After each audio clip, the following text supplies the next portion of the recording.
Doesn't it just feel so good to be alive?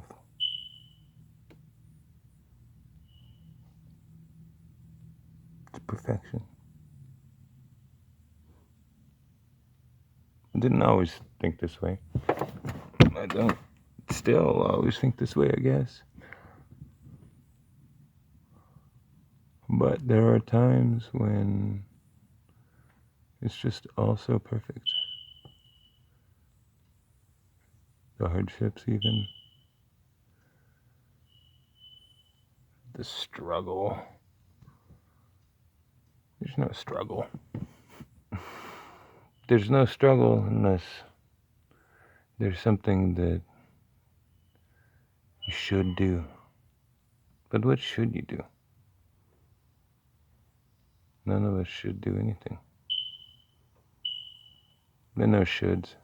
If there was a possibility for a should, then there would have to be an absolute truth, an absolute reality on the part of the thinker. But that absolute truth and reality would have to include separateness, because it's only with separateness that we should anything. Separateness is like being in a world full of should. But we can look at these trees out here. Oh, and we can look at these clouds up there in the sky. And the clouds in the sky up here, just like the clouds of thought in the sky of the mind. And it's all just so perfect. There's a butterfly flying right there. You know, we feel like we have to name everything. Humans do. We don't have to name everything. Well, I guess maybe humans do, maybe people do. But if we can retreat to our true self, to our true essence, then yeah, don't need to name anything. It wasn't the butterfly flying there. It was just another part of the greater we. There's not even a me. There's only we. To even start to say something about there being just a me, I have to cut myself off from you. I don't want to do that. Because you and I are the same. Everything and I are the same. Everything and we is the same. In Hebrew, in the Torah, there are 2 names for God. There are like 70 names for God in Hebrew. But the 2 main names for God, one is the one that Jews don't say. It's been maybe a couple thousand years, maybe 1,000 years, maybe 3,000 years, I don't know. But stop saying it. So instead we say Hashem, which means the name.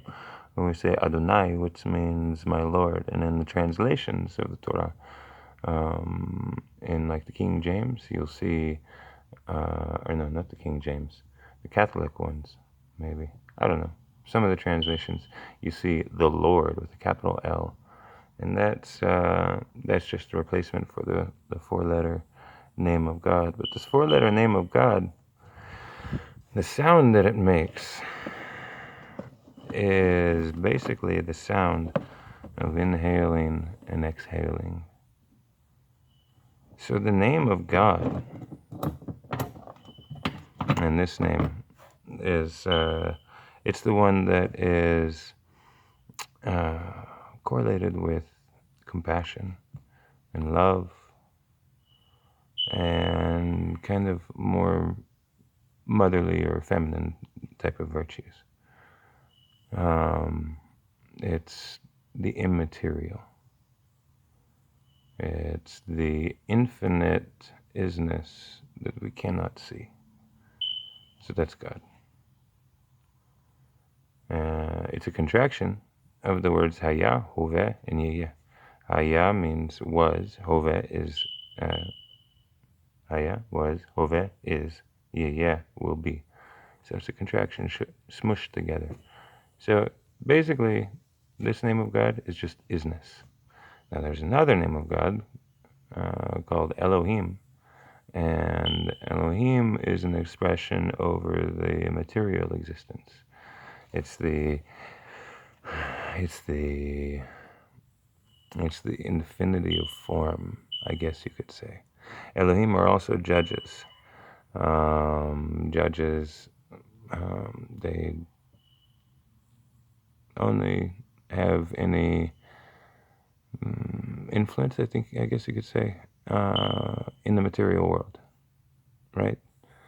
And they have influence over the material world. So at one point, for example, Moses is told that that Hashem will make him Elohim over Pharaoh, Paro. So this name is a name applied to God, but it's a name applied to like physical domination, physical infinitude. And so this phone, this car, this towel, this body, this clouds, this trees, this house, this bottle of water.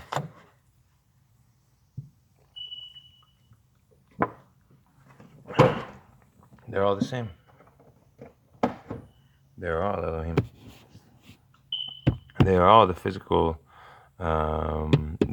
material as humans perceive it, the physical material manifestation of the infinite, right? Amazing, absolutely amazing.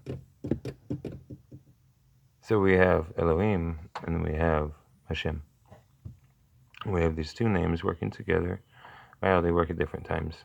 God is called by these different names at different times for different reasons. But they are a type of synergy. They're like, the gears of a clock going together just perfectly. It's like the yin and the yang. It's the everything, the everything of existence. It said, and in our prayers we say that on one, that there will come a day when it will be proclaimed.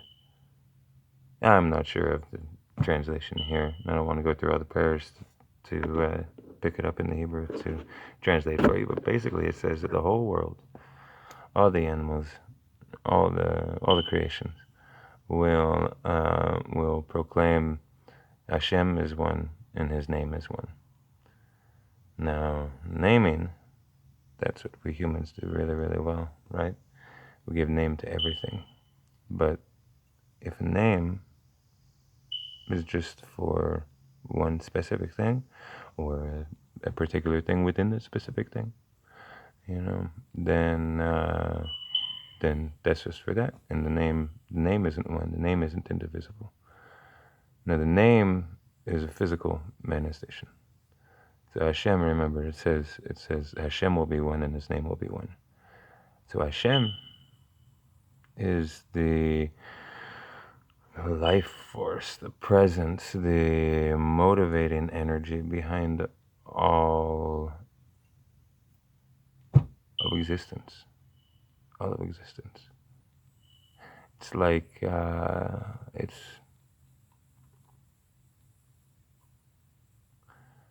it's like the wind from the mouth before the breather has drawn in the breath. Maybe before he conceives of his breath. It's the backside of a flickering candle flame. It's not the flame. It's not the candle. It's not the oxygen that the flame eats. It's in the leaves, but it's not the leaves. It's in this body, but it's not this body. It's in the stone on the ground, but it's not the stone. But then, on the other hand, it is all those things. Because the infinite immaterial isness doesn't exist without the infinite material isness. Without all of this, all of this. It's a synergy, you say? It's a synergy, like that. It's kind of like how you can't have a peanut butter and jelly sandwich if you don't have peanut butter, you don't have jelly. You can just have a peanut butter sandwich, or you just have a jelly sandwich.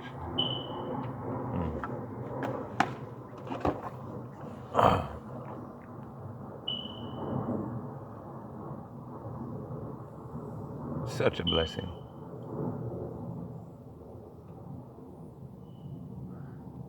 It's like heaven.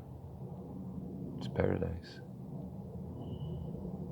It's all rooted right here in this exact moment. In this exact moment, I don't even have a body. You don't even have a body. There's no concept. That's the thing. That's the difference, maybe, is that when you do the work constantly to be able to center your awareness in the moment, you completely dissolve. The you that you are disappears. Because there's nothing but awareness. I can see the tip of my nose if I close one eye or the other eye. I can kind of see it if both my eyes are open. But really, let's just say I've got my hands tied behind my back and I've got my eyes open right here. I can see nothing of my body.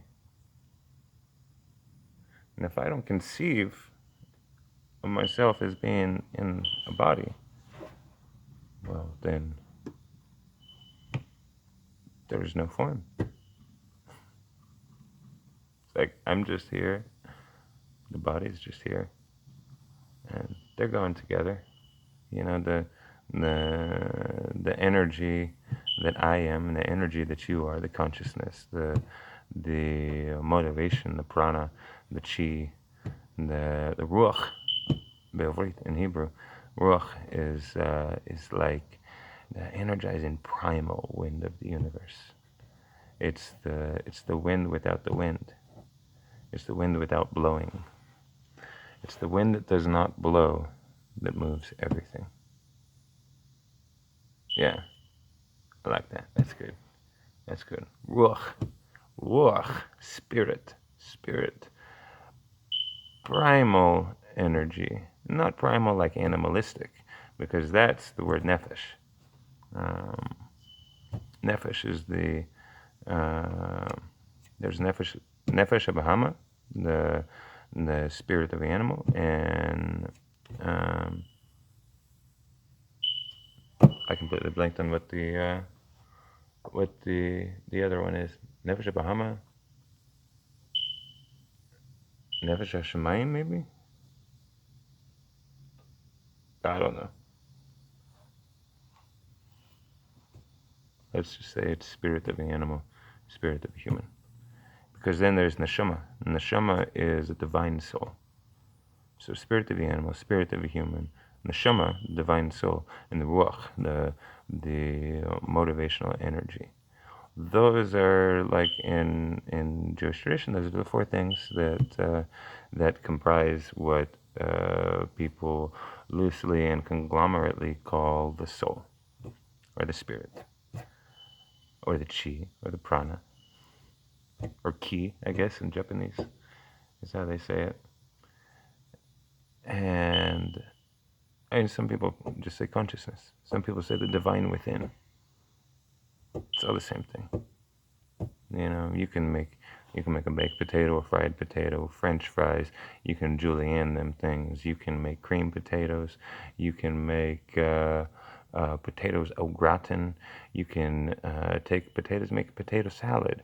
You can take a potato and you can put it in the end of a piece of pipe and put some alcohol on the other end uh, and light it, and poof, you got a potato explosion with a potato gun. Do all kinds of things with a potato. Still a potato. Do all kinds of things with ruach. Still a ruach. Just boils down to it. Of course, we gotta, like I said before, we gotta make all these names, right? Because we have to know definitively. We must know definitively what everything is. But in order to know definitively what everything is, we have to decide what everything is. We have to decide the definition of things. And so, by its very nature, definitive knowledge is illusory because it is essentially concocted on the spot by the perceiving awareness. After its concoction, of course, there's a lapse of time in which it is then thought about. The thought then transfers through the ego, or filters through the ego. And the ego has all kinds of interesting ways to bully about and mess things up. Mess things up for the I. Not the I, but the I.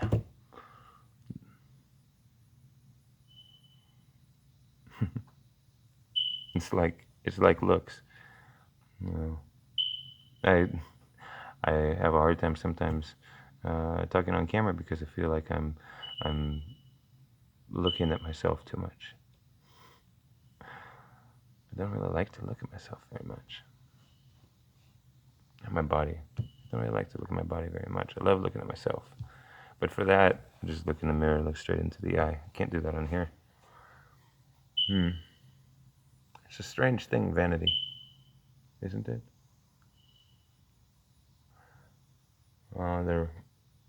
There was a time when I posted a lot of pictures to social media, a lot of pictures of myself and things like that. And I was called out one time for being narcissistic because I would post selfies. But for me, at that time at least, it wasn't about that. It was about just being like, I don't see most of these peeps very often.